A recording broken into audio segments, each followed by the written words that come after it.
Hello. Good evening, everybody. Good to see you. Good evening.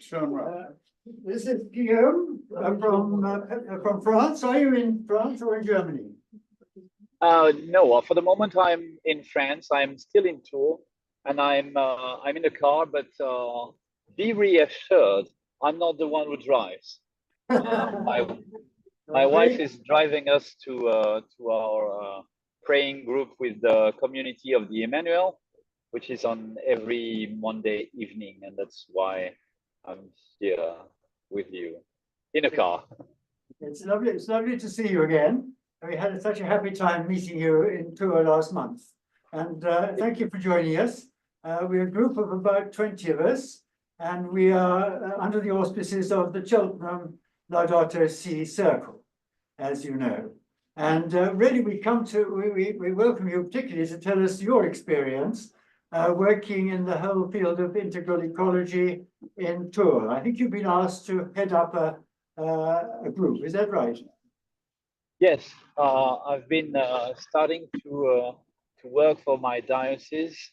I would say 3 years ago now, and it was after having already been in a personal transition for another 3 years. So I would say very new to the ecological transformation, and I have to confess that I did not really start with Laudato Si. Maybe I read it, but and I thought when I read it, I say, oh, it's very interesting, but it is not for now.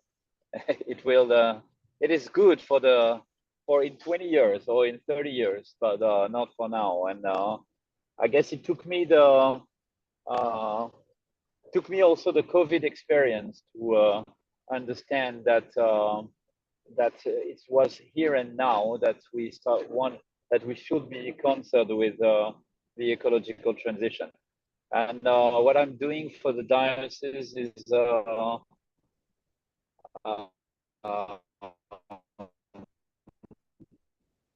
You're frozen at the moment. Yeah. We've lost you. I'm mostly into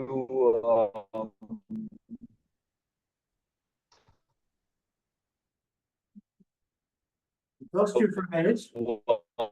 honest and to help the people say of ecological transformation. So tell us, will you, about the challenge you had in being offered a job in Berlin and needing to travel there. Tell us about the choice you made there. Can you hear me? No.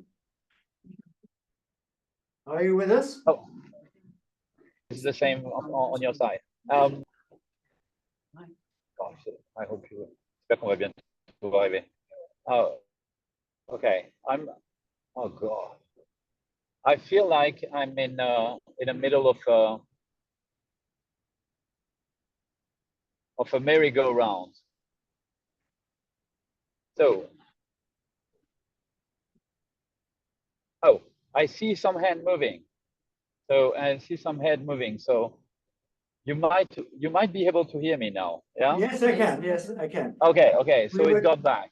We were asking you about your experience being offered a job in Berlin, which is such a long way from you, and the choice you had about transport there.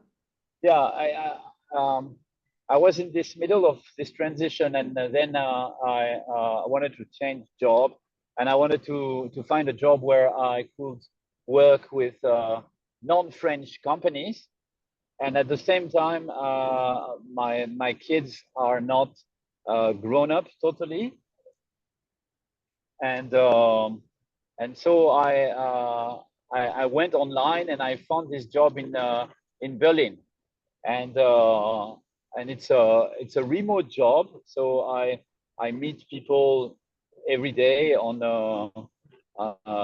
Zoom, on Teams, and I said to my employer, I can come every 6 weeks, sorry, but I will not be able to come by plane. instead, would you allow me to come with train?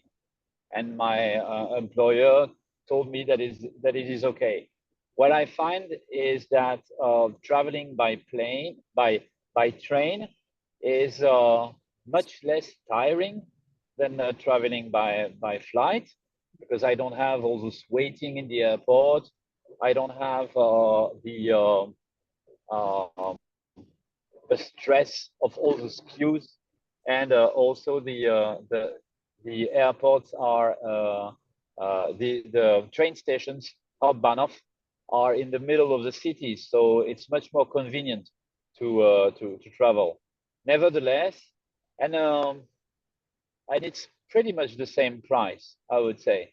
Although you have all those ads that tell you that they send you to the other end of Europe for 30 euros. Actually, it's never true, because you always have to pay extra things, and in the end, the prices with trains are pretty much the same. And also, in trains, you meet a lot of people, and it's also an occasion to meet people, to tell them about the Godspell. So uh, I find it much more interesting than just flying there. But it's also some kind of struggle sometimes. Yes. Now, another question which we discussed a little when we met, Guillaume, was the extent to which people involved in the Tour diocese are permitted, if you like, encouraged to join in the political questions, as opposed to just the questions of personal lifestyle. Could you tell us a bit about the attitude of your bishop, for instance? Yeah, the in France, and at least with in my diocese, the people are not at ease with the question of the ecological transition and the ecological conversion, because that's how the Pope Francis calls it. He says, I think it's number 117 in Laudato Si. He says Christians more or less don't know about the ecological struggle, and they don't really care about it, and that's why they should undergo and live an ecological conversion. But a conversion is something that is difficult, because it makes you you need to let go of the old man and start a new lifestyle, and so people are not very keen on doing that. And we have the chance to have our archbishops. C'est là, tu peux dire. Yeah, we have the chance to have our bishop who is very convinced on the ecological necessities of transition. I think he's been raised in a family who already in the 1970s knew about the ecological struggle and about the importance of not living the modern life, or putting some distances with the modern life. So, but he tells us that to him it is extremely difficult to convince his own priest that this struggle is an important one. Oh yeah, it's better with the light. And so that's why we have this magnificent text that is Laudato Si, who is also an extremely spiritual text that Catholics in my diocese, and Catholics, I would say, in France in general, have a lot of difficulty to read. They are, in a way, blocked. Do we want to know about that? Do we really want to know about that? Do we really want to look into that problem? And to me, it resembles this conversion, resembles the conversion to to Christ. It's like when if you're going to go and to talk to a person who is agnostic, for example, and you say, "Oh, come on and meet Jesus and the word of Jesus," and you going to see how your life is going to be interesting after all. And people say, "No, I don't want it because you're going to trouble my life. For the moment, I'm living something, and I know what I'm living, and I don't want to miss that." And thanks, but no thanks. So we have a bit of this thanks, but no thanks related to Laudato Si at the moment, also in the Christian corners. That's very interesting. So I think it very much corresponds with some of the experiences we have had here in different churches, not just in the Catholic Church. But can I ask you how you're setting about talking about ecological conversion in your local community? How do we do that? How do you talk about it? Yes. I think in the local community, what we do in local communities is first we do this climate fresque that we have started, and Tell us so a bit we about that. offer. Yes, you mentioned that Yeah. before. What is that exactly, that climate fresque? Okay. The climate fresque is a workshop, 3 hours, that is played with a set of 42 different cards, and the people, it's around 8 people per room, so it's a group of 16 to 24 people at the maximum, and those people they have a set of cards and they place it in a logical order, and this logical order explains the relationship between how we live and how is modern life conducted, and what effect it has on the atmosphere, and what are the effects of this change in the atmosphere toward the water cycle, toward the melting ice, toward draw, toward etc., etc.,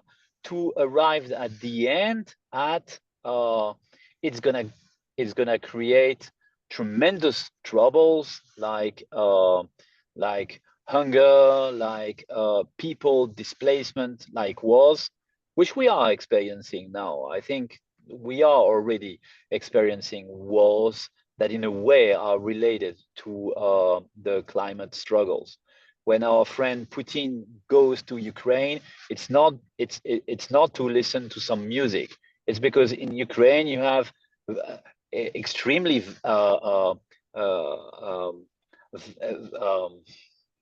large places to grow cereals into, and that you also have the first resource of manganese, and that you need manganese if you want to make fertilizer. So we already are in a moment where there are upcoming struggles due to the changes due to the ecological changes. And in 3 hours, people with the cards understand that they also build up the same level of knowledge, and then they can relate it to their way of 2 cars. Do we really need that? Oh yeah, the way we eat, the way we travel, the way we have leisure time, what we do of our free time. Yeah, maybe there is a relationship, and also they pick up something around the question of community, because a lot of the things that we are buying because it replenishes, it fulfills an inner need that we don't have with relationship. So instead of relationship, we have relation with objects instead of relation with people, and that consumption is a lot around that. And in this fresque, you grasp new learnings and new approaches. That doesn't mean that after that you're going totally to change your life, but I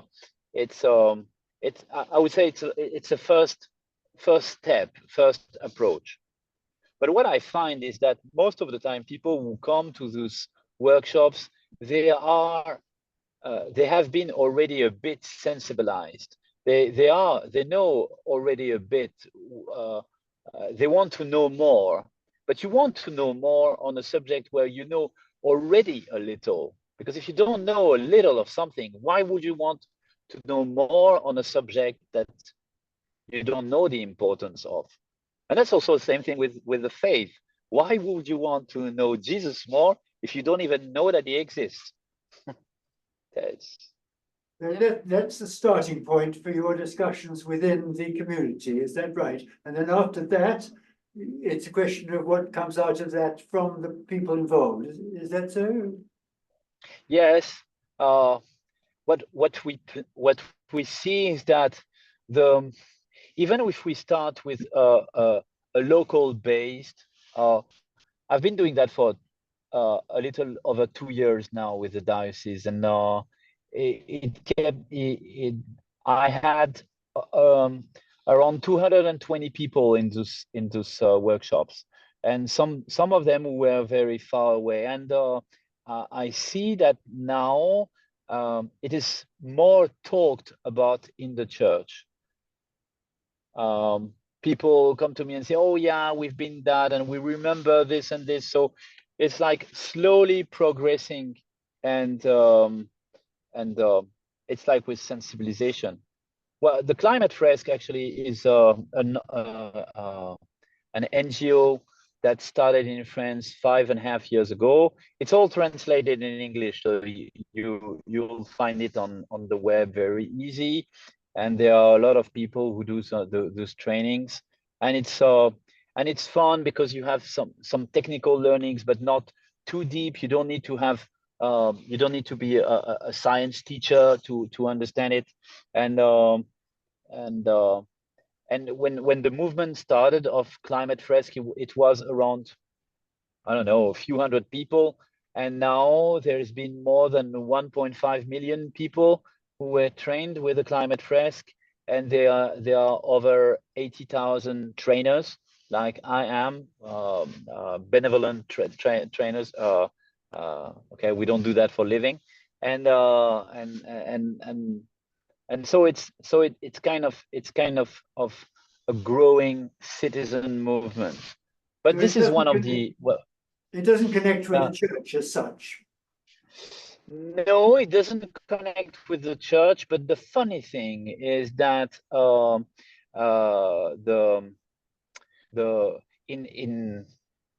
in the Catholic world, every diocese is like independent, but all dioceses of the same country, they are regrouped under something that we call a conference, a country conference of the bishops, of the French bishops, la Conférence des évêques de France, conference of the French bishops, and this CEF body said, oh, in the training of Laudato Si, you can use the climate risk. Please do use that. So it is a tool that has been built out of the church, but the church chose and say, okay, in the church we can use that because it's solid science, and also it's a good awareness tool, and that's, I would say, kind of rare that in the Catholic world, at least, we allow and we of the common world inside without transforming them. So I think it's kind of also a good sign. It helps us, being more open, I would say. That's good. Yeah. Now, there's lots of us here. Is anybody burning to ask a question of Guillaume before we say goodbye to him? How can you speak such good English? How do you speak such good English? Okay, I had the chance to be sent to the United States when I was 16 years old, and I went and spent a year there with a program called Youth for Understanding, and I think it started me with my English and for almost all my life. So, yeah. I'm sometimes a bit ashamed not to speak in better, but sometimes. Roger's got a question. Yes, Roger, you want to speak up? How long does the train journey take from Tours to Berlin?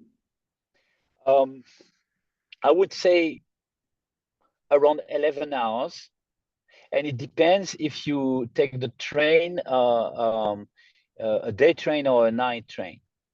Because night trains are longer because they travel slower. But since you're sleeping on the train, or at least half sleeping on the train, it feels like you're losing less time. To give you an example, if I live from Tours at 3 o'clock in the afternoon, I can be at 7:30 in Berlin the next morning. Thank you. And I go from Tours to Strasbourg, and then Strasbourg to Offenburg, and then in Offenburg I board a train and so on. And now we're going to have a direct train from Paris to Berlin that is going to start in a few weeks now. It will be a day train, and that's day train from Paris to Berlin is 8 hours. But I don't live in Paris, so I first have to travel. And if I want to do that in a plane, the thing is I need to. And if I want to do that in the plane, it's pretty much the same. If I leave at 3 o'clock, I arrive at midnight in Berlin. And at midnight in Berlin, I need to reach the city center, and then I need to get a hotel room and so on, and I'll be able to work in the next morning. And I've been doing both, and I would say train is less tiring. Any more questions? Well, you've given us a lovely insight into what's going on in your part of the world, Guillaume. It was a pleasure to talk to you, and thank you so much for sparing the time. You sign off now, and when you're saying your prayers, say one for us as well, please. I definitely will, and I'm entrusting you also to pray for us and pray for the development of Laudato Si in the Catholic communities of my town. Thanks a lot for having me. Okay.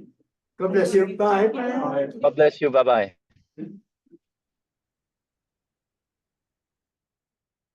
Well, we were going to have him at the end, we thought, this evening, but there we are. We've had him at the beginning instead. And I think as we're here in the Friends Meeting House, it would be just nice to reflect a bit on that now for a short period. Sue, I'm going to hand over to you because I think you can lead us in a bit of silence. And I was going to say, in the spirit of the building that we're in, I thought we could have 2 minutes silence. I was just going to start with a quotation from a book I've been reading in a short prayer. To address and reverse the climate crisis requires connection and reciprocity. It calls for moving out of our comfort zones to find a depth of courage we may never have known. It doesn't mean being right in a way that makes others wrong.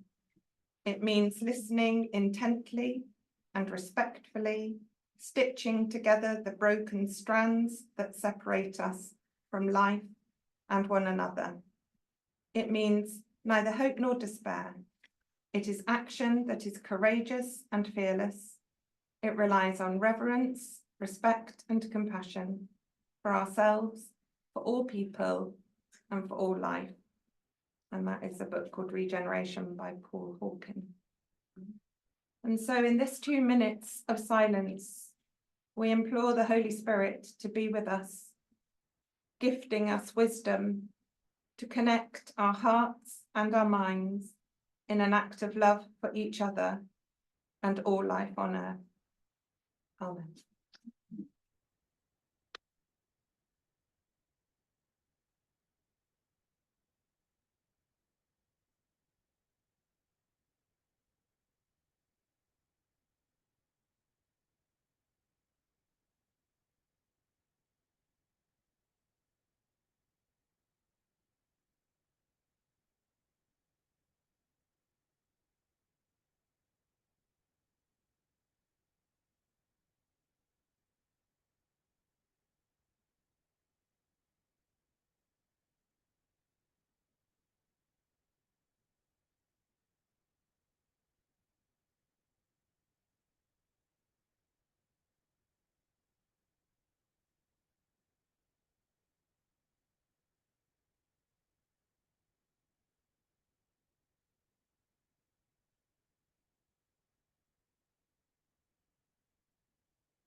Thank you so very much. It's a great pleasure to have Maggie here. Maggie has come all the way to be with us from Truro. Yeah.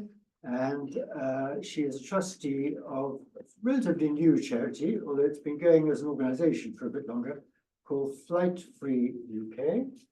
And I get to ask Maggie, first of all, to tell us a bit about it and about her involvement in it. And so over to you. Okay.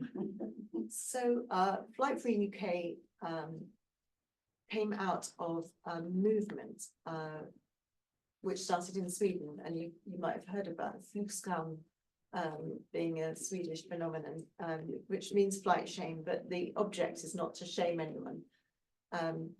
It was founded by a woman called Maggie Robertson, who started a campaign after many years of not flying herself, but being too scared to raise it with other people, afraid of rejection and annoying people and generally bringing down the vibe. She made a New Year's resolution that she would talk to people about climate, and when people raised their holidays or where they'd been by plane, and she would say that she was worried about climate change and just see where the conversation went from there. And that led to a campaign to get people to sign up to a year of flying, and that's where Flight Free UK came in. There were spin-off campaigns in lots of different countries, but the UK's is one of the most successful. So we invite people to pledge to take a year off from flying. You can also pledge, we have 3 levels of pledge. You can also tailor your pledge. If you can't stop flying for a year, you can tailor your pledge and say something like, I won't fly for holidays, or I'll take 1 less flight, or something like that. Or the middle level is to stop flying for a year, and the 3rd level is to stop flying for life. And surprisingly, we have more people pledge not to fly for life than we have taken the tailored pledge. So it was founded in the UK by Anna Hughes, and she's still a director, and she recently managed to take it through the charity commissioners process to become a charity, which is when I became a trustee. So for me, I used to fly fairly regularly. I didn't really think of myself as a frequent flyer, but I flew at least once, often twice, sometimes more often, return trips a year. And I had been sort of cutting down. So we've been talking about like having a foreign holiday only every other year and that kind of thing. And in 2017, we took a long haul flight for a holiday in Houston, Texas. It was a mixed, work and holiday trip, and we took our son to the Johnson Space Center, and I didn't really like the idea of going for a long haul flight, but I sort of thought it's going to be a great opportunity for our son. He's mad about space. He can meet an astronaut. He can learn lots about robots and space, and he'll be fascinated. It could change his life. So we went to Houston, and in August 2017, and we were at the Johnson Space Center when we caught a weather forecast and saw it was like the sound was down, so all we could see was a map with this revolving shape in the Gulf. And we thought, what's going on? And that was Hurricane Harvey. So we were very lucky. We were on holiday. We were pretty footloose. We had booked a couple of days on the coast, but we thought it's probably not a good idea to go to the coast if there's a hurricane. So we went to the second part of our holiday in Austin. And we were in Austin when Hurricane Harvey hit Houston and caused devastating floods. Climate change doesn't make hurricanes more frequent, but it makes them more intense and more slow moving. So Houston received over 1 meter of rainfall in, I think it was a couple of days. So much water that it actually depressed the surface of the earth, and the whole of Houston was like a couple of centimeters lower for a few days. And we were luckily watching this on TV, and our only problem was that we were supposed to return the hire car to Houston and get a flight home, and we weren't sure how that was going to work out because the airport was underwater. But everything was fine for us. We were never in any danger. We kind of sidestepped it. But I came back, and that was sort of turning that over in my mind. But I didn't really know what to do about it. I I felt like I was the only person who cared about climate change, and what I did didn't make any difference. But in 2018, the 1.5 degree report came out. That's what I call it. It was a report commissioned by the UNFCCC, which is the international UN organization for agreeing action on climate change. And they commissioned it as a result of the 2015 Paris conference. And it was asked to look at whether it was possible to keep climate change within 1.5 degrees of the pre-industrial average, and what would be necessary to achieve it. And when this report came out, they said it is possible, and what is necessary to achieve it is to halve emissions by the end of the decade. By the end of this decade, so not the 2020s.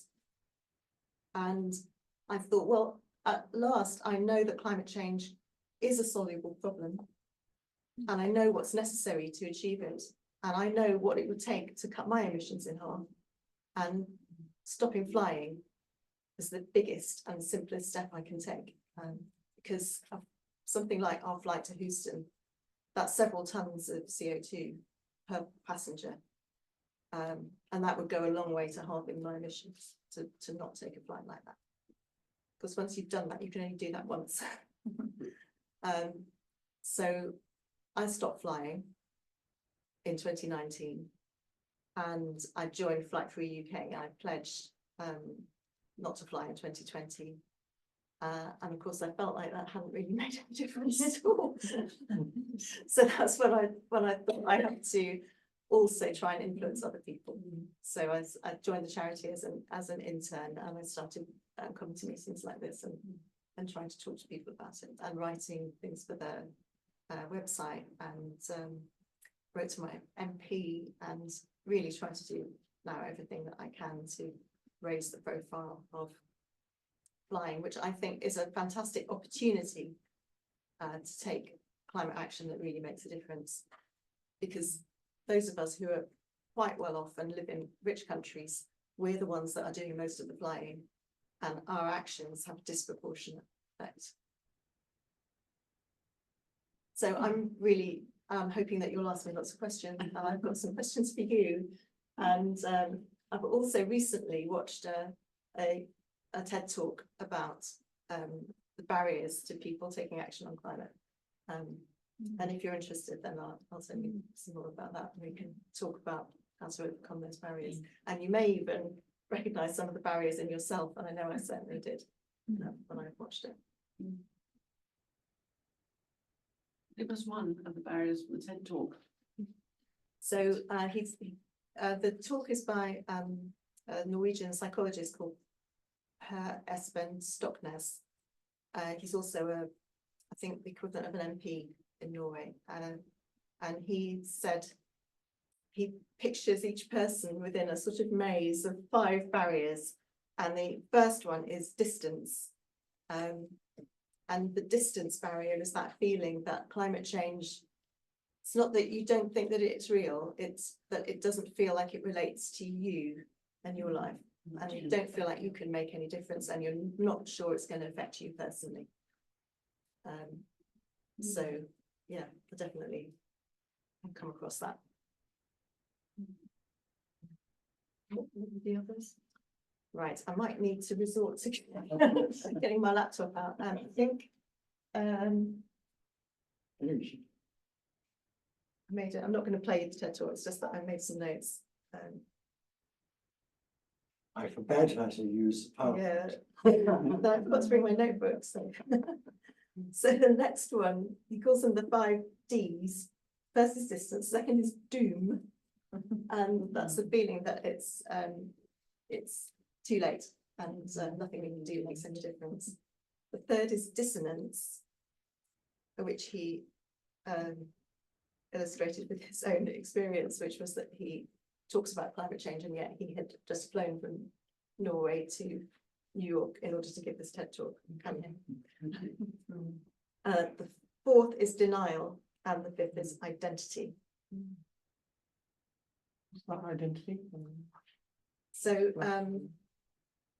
identity I find very relevant to flying, because I find a a lot of people that I meet set a lot of store by where they travel and how much they travel and how much they feel that gives them in terms of understanding and about the world. And they're very, I think it is a question of identity for them, that they're a well-traveled person. And you often see in the media, for example, like I would sometimes read an interview in a magazine and they'd say, oh, the house is decorated with things they've gathered on their travels. It's a real cliche, you see that all the time. And I think people are very reluctant to give that up, even though I firmly believe that there are other ways of learning about the world that don't involve going somewhere for a holiday. You know, you could read a book by somebody from that place and learn a lot more about it than you would in a 2-week holiday. I'm sorry, I couldn't hear the third and fourth. I do have a hearing problem. So I'll go over the 5 again. It was distance, doom, dissonance, denial, and identity. Dissonance. Do you want to say another word about dissonance? Yeah, so The odd feeling that you're flying somewhere in order to give a lecture about not flying. Not Yeah, doing what, not Sorry, practicing Sam, what you preach, isn't it, really? that Yeah. feeling that what you know and how you act Yeah. are not consistent with each other. We've all of us got, well, I think we've got teenage children, you've got a teenage son, and people have had teenagers in their lives who want to travel. You know, they could leave school, leave university, and they're dying to have a year away. And they can do that by train, obviously, but you know, we've talked about them wanting to go to Australia or South America, and lots of young do. And probably quite a few of us have done that sort of thing in our lives at some stage. What is the sort of best thing for the young to experience other cultures and other ways of life and meet other people from the different parts of the world? Maybe even take their part in helping out in an African country or whatever.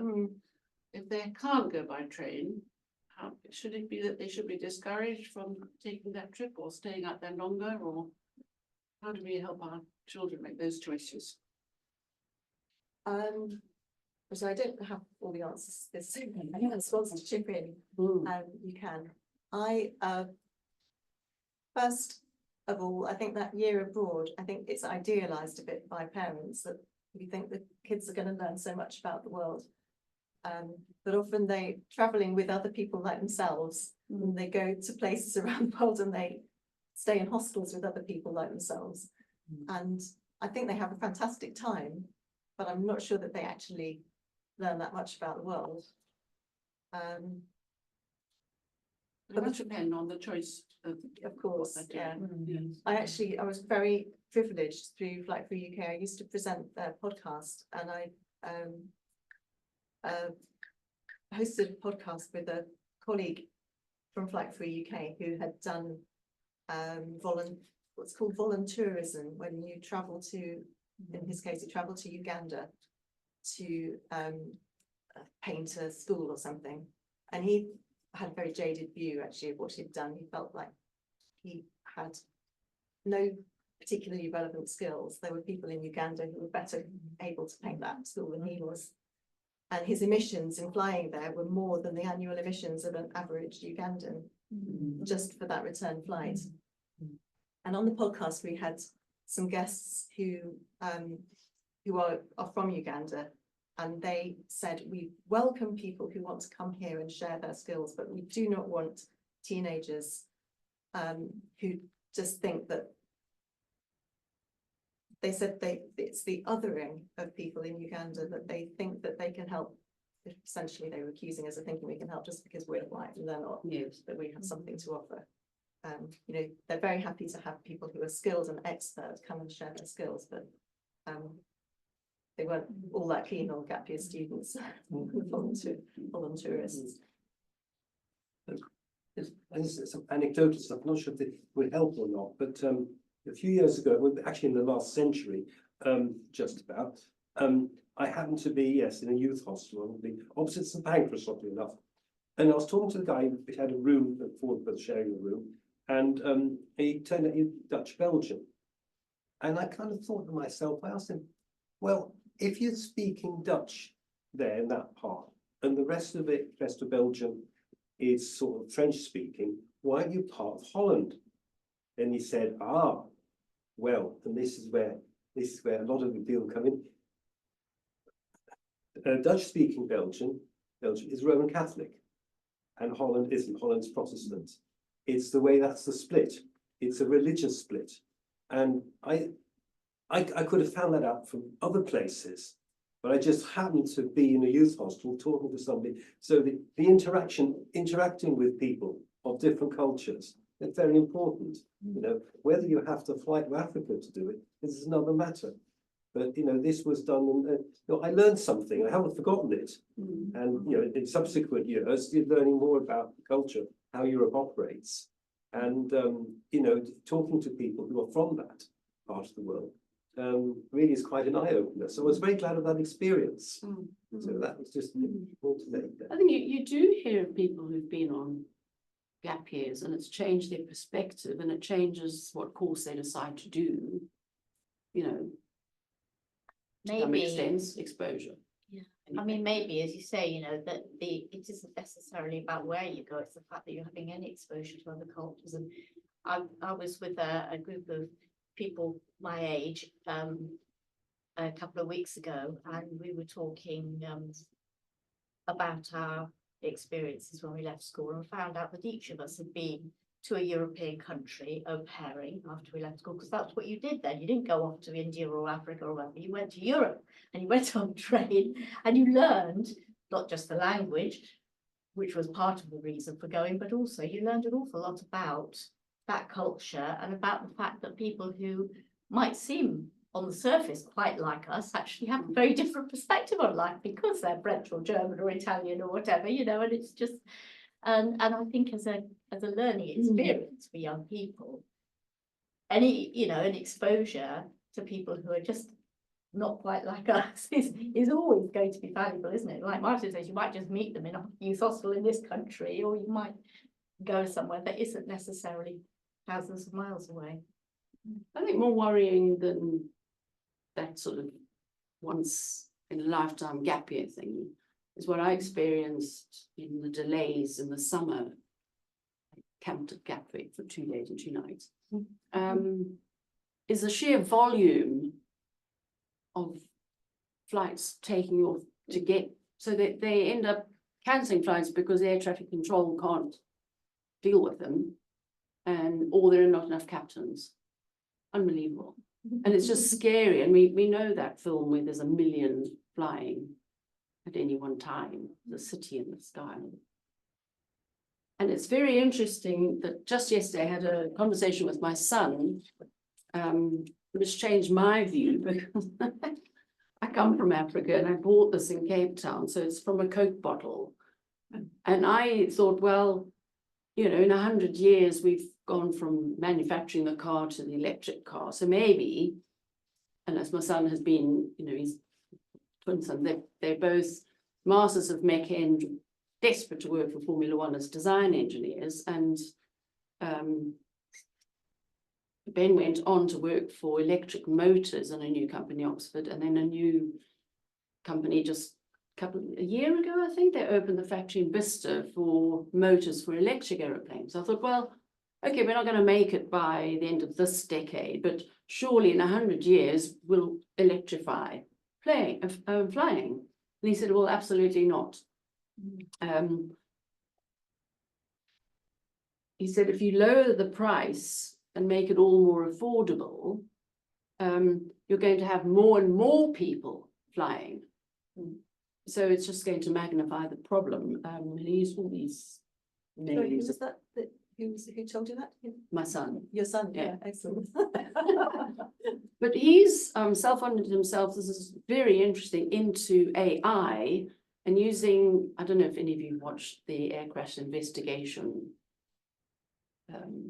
the series you see on TV, which just fascinates me. It's fascinating.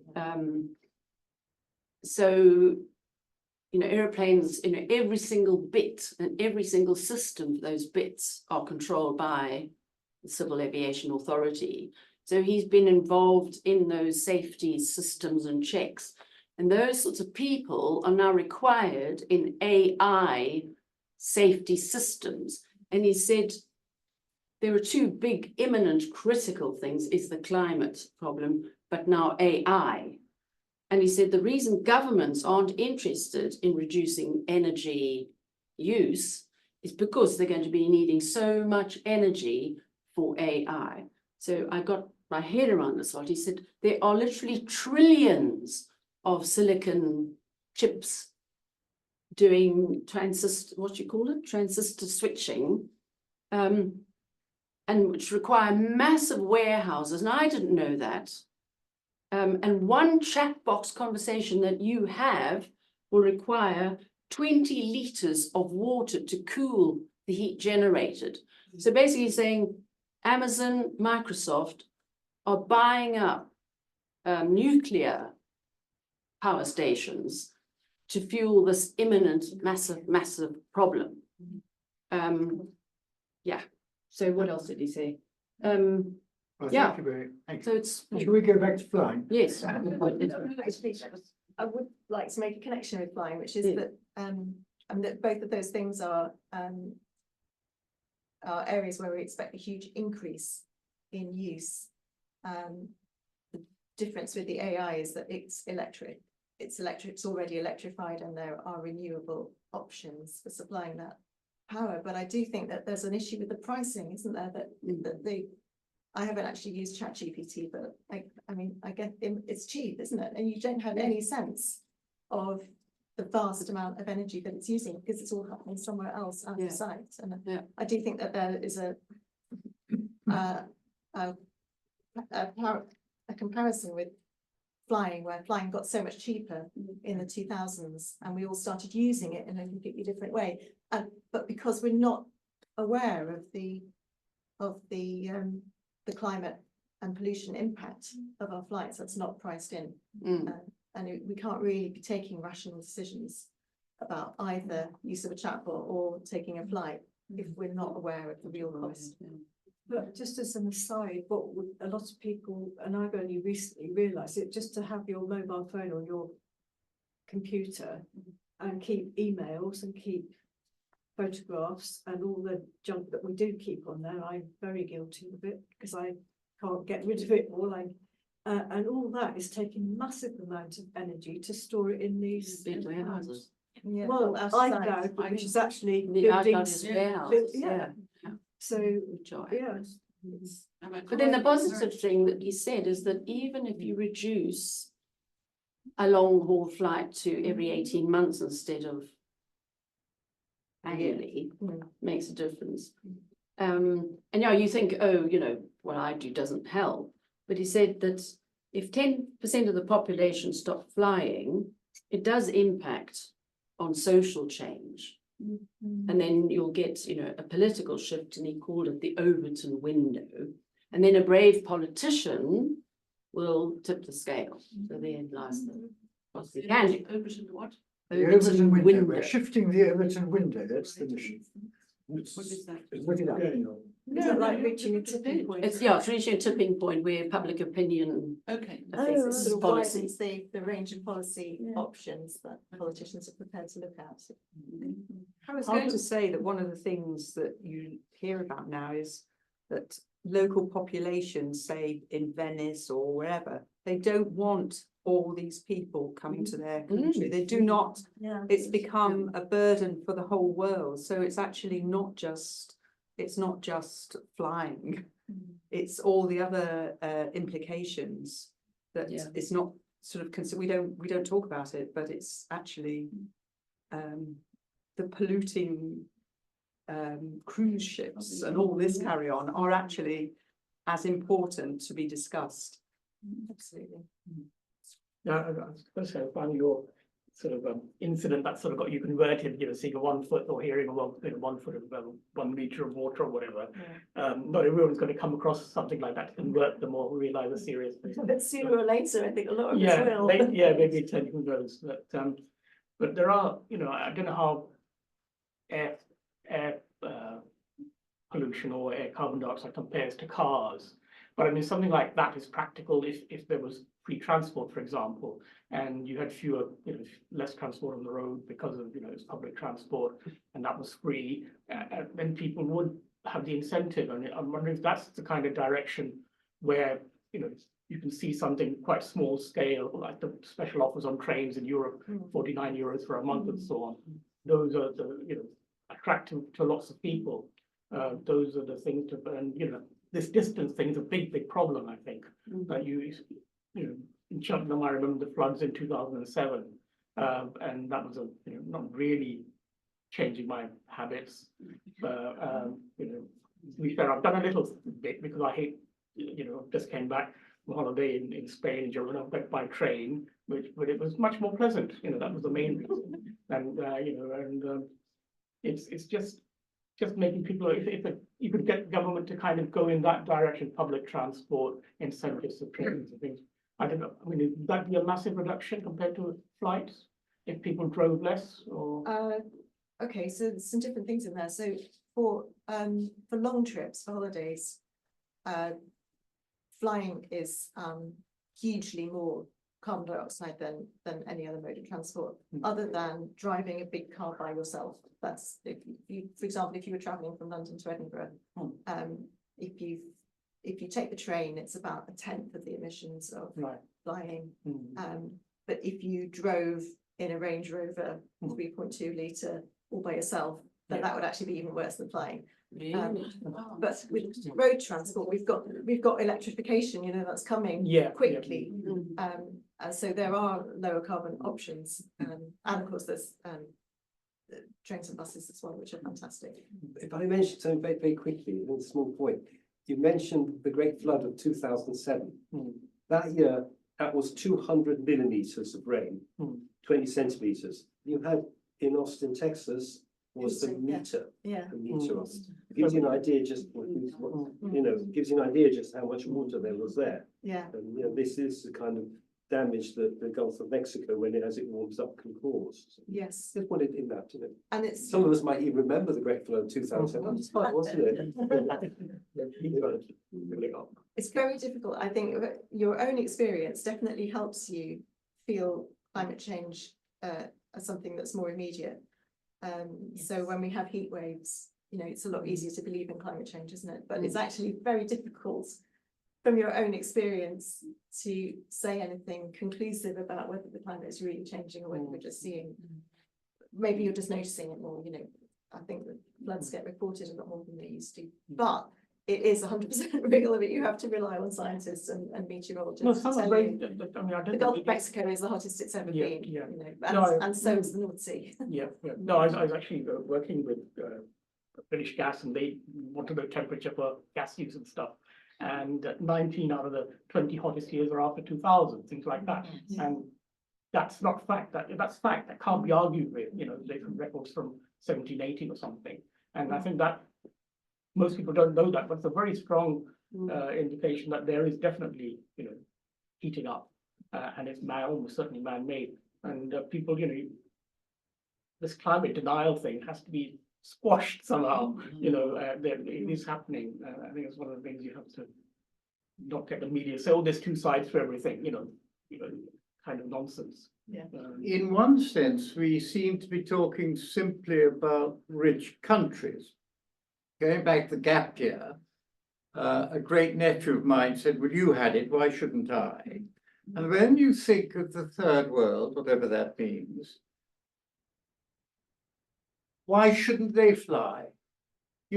Why shouldn't they have a car? I've never forgotten a man from China years ago, I was only about 16, saying to me, everybody in China would like to have a fridge, which would cause huge CO2 in those days. We all have a fridge. We don't even think of giving up a fridge. So it's, we've got to have conversion of heart, but somehow we've got to have the world converting together. And I don't know how you do it. Right, I won't fly, I don't anyway. But I mean, how is that going? Thank you for saying you don't fly. It just reminded me, I forgot to ask you if you would like to pledge with Fly Free UK.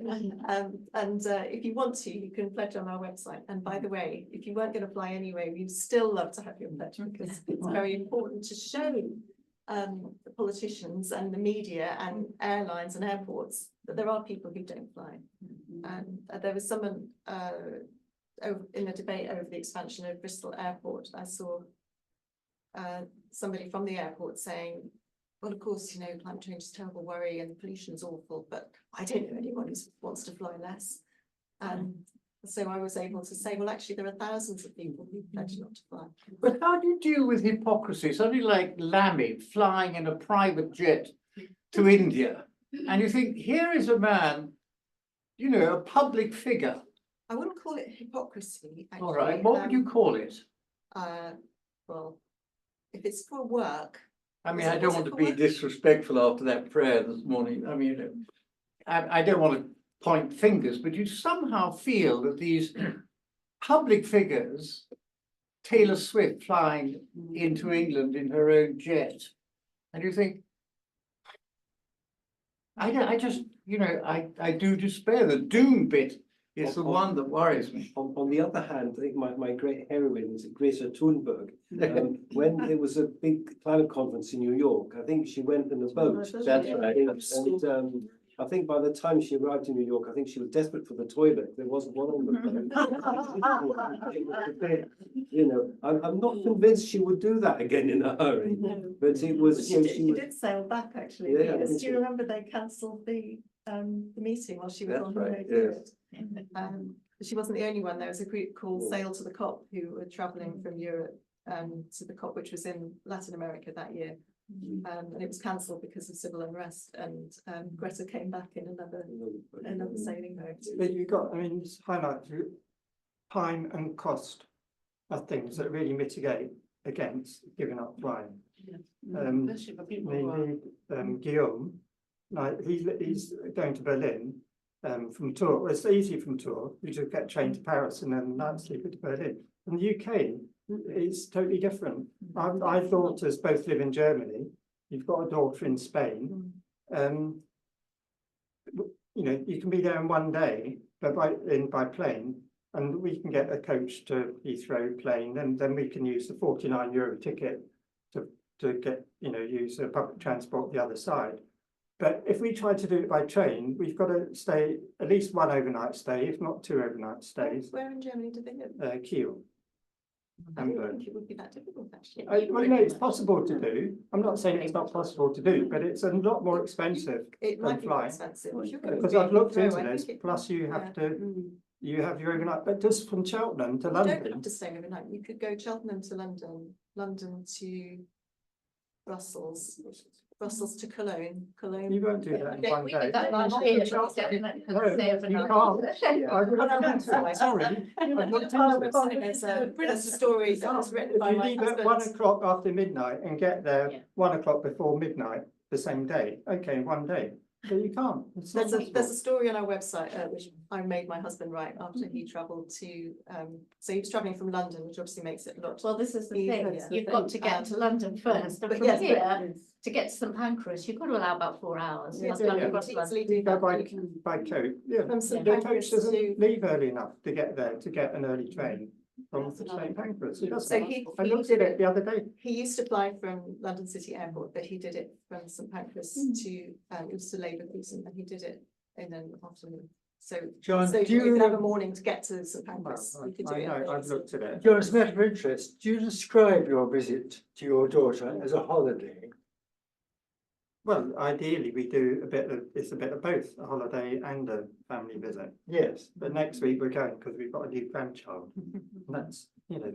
I'm not arguing with you for going. All I'm just saying is if you think of a holiday as including an overnight stop on the way, it can be quite pleasant. When we go that just adds to the Sorry, cost. can I just tell you about when we go to Portugal, we go through Madrid, and we had the good fortune of staying just next door to the great museum there, which is very near to the station, where they happened to have an open evening. So we had a kind of holiday, being able to look around the museum, totally unexpected.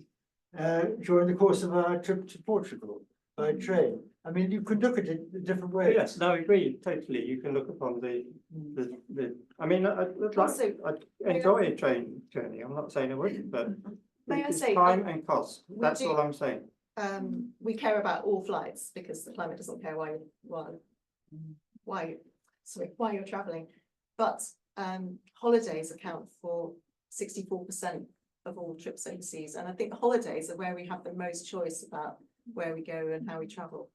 And if we only tackled holidays, that would still be massive, and that would, you know, Well, I would keep my hands off. the last time we went, we your drove. family. You know, we drove. We got the ferry from Harrispe and drove. So you know, but you know, that's an extra day each end, and that's not always possible.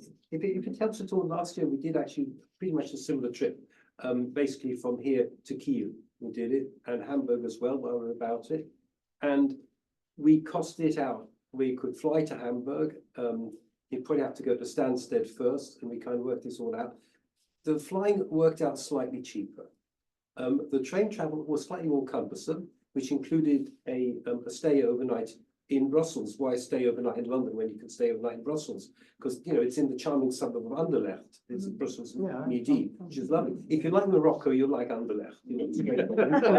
But you know, no worries, we can do it. And then onwards, and the journey was interesting for a couple of reasons. One of which is talking to people en route. That journey can be part of the holiday, part of the experience, and that's great fun as well. Train travel is a wonderful way of meeting people because it's time boxed. You know, it's not like a plane where you can't move into a different seat. If they find that you're getting very boring and tedious and talk about trains all the time, they'll move somewhere else. Yeah? Or when you stop, they'll get off, you know, kind of stuff. So, but it's, you know, that's part of the fun of traveling. I'll admit it is more cumbersome because of it, but it's great fun. It also takes, I happen to be on the same trip with Martin. It also takes longer, and that's great if you've got the time. Exactly. And we make decisions now that we're both retired, and we can say, well, if it takes us two days to get, you know, effectively 2 days to get to somewhere and 2 days to get back, that's okay. But and using that trip as an example, we were meeting our son and grandson in Hamburg for a few days, and they only had those few days because it was half term, so they had to wait till school had finished before they could get there. And then, you know, he had to work a couple of days later, and he had to get back. So they flew to Hamburg. We sort of took the leisurely route, spent the night in Brussels and went up on the train, and then, you know, did a little bit more pottering around in the train, back over 2 days. So, you know, you make choices based on other aspects of your lifestyle to some extent. What about the sort of politicians and other sort of leaders of our society? How much pressure do you think it's possible to put on people like that who are having to fly? I mean, a lot of people for the climate conferences have to fly, and do we want them to know we're not happy with that, or are we supporting them for getting there and talking about how to deal with the climate problems? I mean, and then things like that. And you talk about Lammy, and you know, and it's difficult because not because we shouldn't make our own decisions. It's a sort of another layer. It's very interesting actually. Do you remember Rishi Sunak flew up to Scotland in a private jet for I can't remember. I wasn't thinking of the COP actually, but I think it was something else. He was asked by a Scottish interviewer, why did you fly out? Why didn't you take the train? And he immediately switched over into saying, we're not about telling people that they can't fly on holiday. And at the moment, politicians, I think, are very scared of offering any leadership on climate for fear of alienating people. And that's quite apart from the fact that they might personally prefer to fly in a private jet. It might be more comfortable, and if they're not under pressure to offer climate leadership, then why wouldn't they? Why wouldn't they? But I think hypocrisy is probably too simple a word for what's going on. They want to project leadership and power, and that can come across, you know, when they walk down the steps from a private plane instead of a scheduled plane. And politicians used to take scheduled flights, I'm sure they did, didn't they? I mean, the American Really spokesperson nice to in know about Ukraine has been backwards and forwards and backwards and forwards, backwards and forwards in Ukraine and elsewhere. I can't remember his name. He's the quiet one who has been. And how else would he have been able to connect up with the heads of the states of these countries in wartime places if he hadn't been there personally? I'm asking myself that question because I think he's doing marvelously well, and it's not hasn't worked out yet. But he seems the sort of person who you want to represent his plan, and yet he has got to go by plane. And imagine, that's those things. I suppose one has to make allowances. I don't think it would be right to say that, absolutely, I mean, I would say we'd have to make allowances for that, I mean, my boss Anna might take a different view, but she put out a post on Instagram recently. You can follow us on Instagram, Twitter and Facebook if you're interested, saying just because some flights are unavoidable doesn't mean you should take the ones that are avoidable. Yeah, some flights are unavoidable, but I don't think that justifies. The reality is there is a lot of unnecessary flying because you have aircraft with empty seats and they want to fill the seats, so they offer them at ridiculously low prices for people just to have a weekend in somewhere on the continent, and they take it up. And I've had that very conversation with somebody today. So what was the nature of the conversation? What did you say and what did they say? Yeah, this is the difficulty, isn't it? Relationships. It's very hard to have a conversation and not become abrasive about it. And finding the right language. I mean, that person is very aware of the consequences of climate change, but is still taking up that offer. Yeah. Can I just ask from the other point of view, because we've been talking about us all as consumers, and quite privileged consumers, I'd say, in this room. What about the other side? There are so many people involved in the aviation industry, and everything is interconnected. I know there are many countries now that want to repel tourists, but there are many countries that relied on tourism and still financially rely on tourism.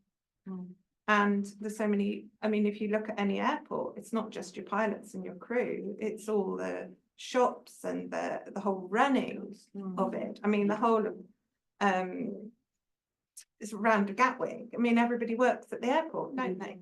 So I think the whole of this ecological conversion, because everything is interconnected, we talk a lot about economy, and I mean, it is going to be, I mean, it's a massive conversion, isn't it? So, you know, it's a self-propelling thing. We can sort of say, yes, we'll take less flights, but the overall impact is more, isn't it, than the carbon, you know.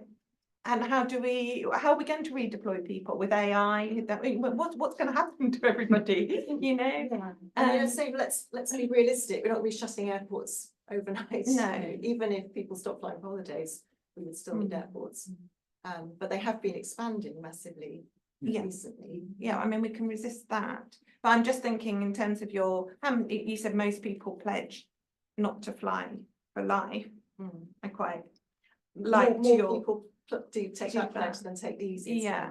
I mean, I think it's probably more of a realistic thing to sort of ration yourself, or because I've had conversations with people outside of the church and they just look at you like you've got two heads.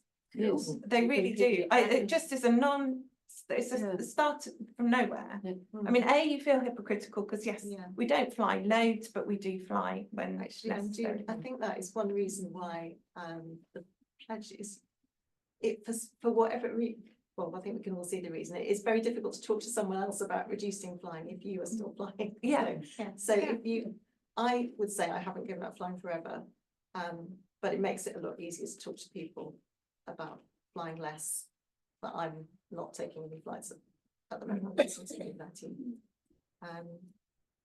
One of the things, I mean, I read about Laudato Si a long time ago, but I thought one of the different things it had about climate was that there was a huge injustice in that the poorer parts of the world with, you know, more drought, rising sea levels were paying a lot of the cost for Western development and capitalism. In effect, the profits it made weren't fully taking into account the, you know, like, 20 years ago, the huge pollution sites and things like that in America to be cleared up. But this is happening now, Nigeria with polluted areas with the oil extraction and so on. So they're suffering a great deal, and that doesn't, that isn't really in people's consciousness at all. It's just, summers are a bit drier, fewer insects or whatever cause it is. And of course, we've got people working in that industry. But in fact, behind the scenes, a lot of the poorer countries are suffering now, and they're paying the costs for now. And I thought Laudato Si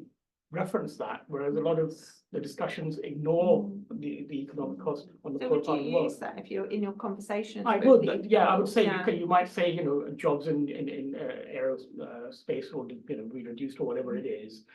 You could have more jobs in trains and in other forms of transport, or electric transport, of course, but they might go. But there is a cost to these jobs in that the pollution from the flights are destroying livelihoods in other parts of the world.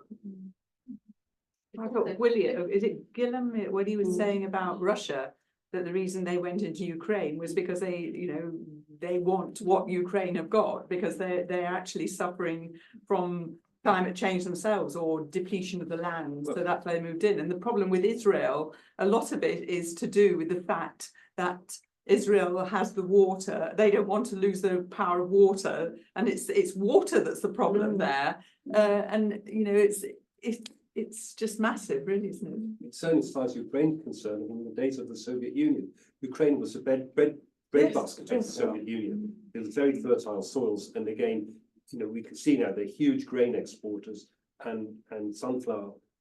Hence you have the Ukrainian flag of the blue sky on the yellow cornfield. That's where it comes from.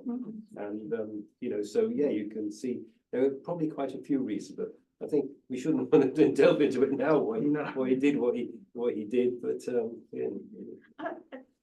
yeah, I'd like to pick up because you're saying that we're sort of a fairly privileged bunch of people probably in the main, and I think that one of the things that is always tricky, or that bothers me as regards flying, is that at the moment, for just looking at out of the population of our country, and other European countries in the main, going by air for 2 weeks in the sun is the cheapest sort of holiday, for most people.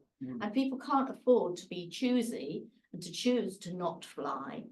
What other options have they got, And I don't think most of us really want to go back, turn the clock back sort of 60, 70 years and all go for a fortnight in Margate, in a B&B sort of thing. So, well, I'm sure, but people want to go to Spain and have and be in the sun, don't they? And they fly because it's cheaper, not just because it's cheaper, but it is cheaper. Yeah, it is cheaper. It's probably not paying the right cost. I've not flown for several years, apart from a flight to Australia 5 years ago, but otherwise I hadn't flown for 30 years. Yeah, I go to Spain. Just part the trade is part of the holiday. It's really relaxing. You can have your meal, you can read, you can talk to other people. Yeah, the trade is part. But it all amounts to time. But that's right. And money. It's time and money And courage. Because I have just at the time talking about, I went to a family funeral. Even with a petrol car, I never used to go to Norwich, but this was important, nearly important.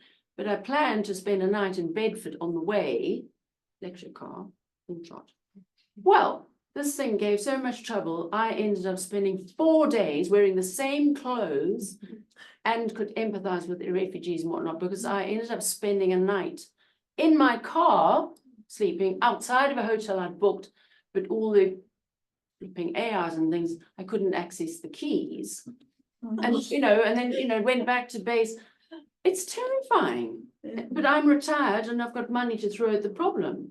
But I said to the mechanic that I managed to find, I said, technically, I will have spent £4,000 a year in 3 years just for the courage to run an electric car, because I'll have to just, scrap it.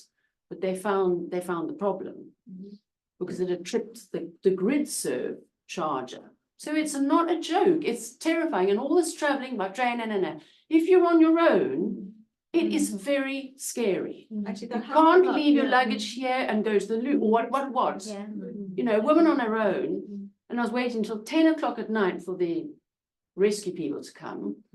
Let Morrison's know, the manager, by the way, I'm sitting out here, so he'll find me and I'm in your camera view. It was very, very scary. I think the other thing about flying is it used to be, when it became affordable, actually quite glamorous. Whereas you don't never think of train and just need glamorous, trains, but flying was quite thrilling, really. Actually, I would say go back to my 5 barriers, because her Espen Stockness had 5 S's that he thought were the answer to these barriers. So on distance, he said you can counter that with social, by being more social, that bring the ideas about climate change closer with stories about things that happen to us, and talk about our holidays, my holidays by train or whatever. On doom, he said we need more supportive language to talk to people. Think about more positive framings, for example, talking about improvements to air quality, the co-benefits of action on climate change, talk about trains being a great experience. And I did want to say they are more glamorous nowadays than flying. So we're going to, as I've already told you, we're going to Lille at the weekend, and we booked first class, and it doesn't cost very much more to travel first class by train, whereas it's, if you travel by air first class, that's completely unaffordable for ordinary people. So hopefully that's going to be fun. On dissonance, he said we need to nudge people with better choice architecture, which goes back to what we were saying about pricing things so that it pushes you in the right direction instead of the wrong direction. On denial, he talked about using signals, motivating feedback about how well we're doing, a bit like a fitness app on your phone, that tells you how well you're doing and when you need to get up and move around. So, for example, the Trainline app now tells you how much carbon you've saved by taking the train instead of driving. And I just wish they would say how much you're saving by not flying, but they don't go that far. And on identity, he said we need to tell more positive stories about climate change and identify heroes and heroines and take more pride in the progress that we're making. And he actually used the example of electric cars in Norway, where half of all cars sold last year were electric cars. And that's now a matter of pride for Norway. You are seeing more on the roads. Would you like just to say a word in summing up? Because I think we're going to stop now, and we want to just wind up the meeting. So is there a sort of, have you any thoughts about how this evening's gone, and or am I just putting on the spot? Well, I'm very pleased, it was such a lively discussion. It's the most lively meeting I've ever been to, I think. We've all got stuff to say, which is brilliant. I'm very pleased to hear that some of you don't fly and that some of you do take the train. That's excellent. And I hope you'll keep sharing stories about that. We're quite used to it. Have you got any tips about these conversations? Is there any, rather than sounding so pointy fingered and, because you can feel so holier than thou, can't you? What sort of tone, or even how do you approach these conversations?